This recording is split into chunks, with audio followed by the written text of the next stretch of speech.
কোর্টে গেছেন না? না না, আপনার কোর্টে গেছেন না? কোর্টে আপনাদের ইয়ে হচ্ছে না? আর আপনি আপনি এই জায়গা কি আপনি মালিক বলেন? আমি মালিক। আমরা পাওয়ার অফ অ্যাটর্নি, আমরা পাওয়ার অফ অ্যাটর্নি, সমস্যা কি? হ্যাঁ, অফকোর্স।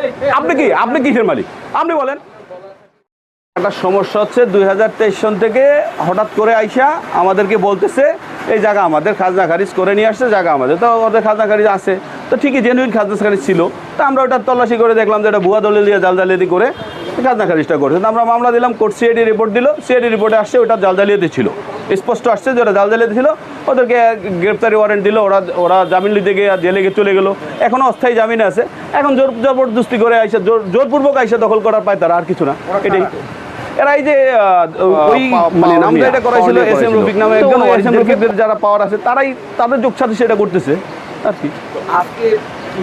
হ্যাঁ, এর পরবর্তী ওরা গ্রুপিং করে আসে, সন্ত্রাসী নিয়ে আসে, স্থানীয় সন্ত্রাসী বাহিনীর বিভিন্ন লোকজন নিয়ে আসে। এখন আমরা আর ওদের সাথে প্রতিবাদে যাই না। এখন আইসা এই যে কালকে থেকে আসছে ওয়াল করতেছে, এই কি মানে পুরো টোটালি জবরদখল, একটা জোর জবরদস্তি করে ওই এসএম রফিকের নেতৃত্বে স্থানীয় সাথে আরও কিছু লোকজন অ্যাড হয়েছে, এরা সবাই মিলে এটা করতেছে। আমাদের দাবি হচ্ছে এরকম যে জোর জবরদস্তি করে যে আমাদের জায়গাতে দখল করতে আসছে, এটা থেকে ওদের থেকে পরিত্রাণ চাই আমরা।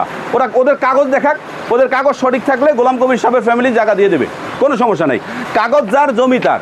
এর এখন তো আর এমন নাই যে চাইলে একজনে জোর করে নিয়ে যেতে হবে, কাগজের বাইরে কে ইয়া করবে। তারা যদি রাইট না হয় তারা রাখবে না।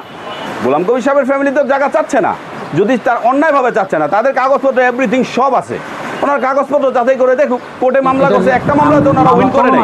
আসলে আদালতে, বাংলাদেশে ভাই আদালতে যে কোনো মামলা একটা মানে নিষ্পত্তি হতে অনেক সময় লাগে।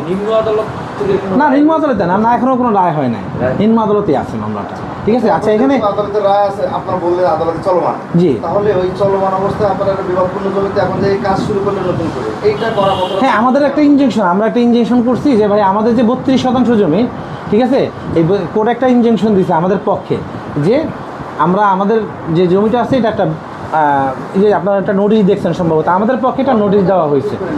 তো ওনারা আবার এই নোটিশটাকে স্থগিত করছিল, কিন্তু সেই আবার ওনাদের স্থগিত আদেশটাকে আমরা আবার স্থগিত করেছি।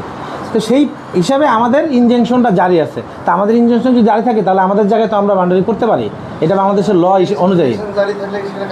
জি ভাইয়া, না আমাদের ইনজেকশন না ভাইয়া, এটা দেখেন আপনি আমাদের রায়ের ভিতরে লেখা আছে, এখানে আমরা আমাদের জায়গায় আমরা বাউন্ডারি তৈরি করতে পারবো। শুধুমাত্র আমাদের ইনজেকশন এইভাবে লেখা আছে, আমাদের না স্থাপনা না, শুধু এখানে তো আমরা স্থাপনা করতেছি না, শুধু আমাদের জায়গাটা আমরা বাউন্ডারি দিচ্ছি। আমাদের যে একটা জায়গা আছে ভাই, হ্যাঁ, যে আমরা বায়না সূত্রে মালিক ভাইয়া, কাঁচা বায়না সূত্রে। আমার নাম মোহাম্মদ হাসান।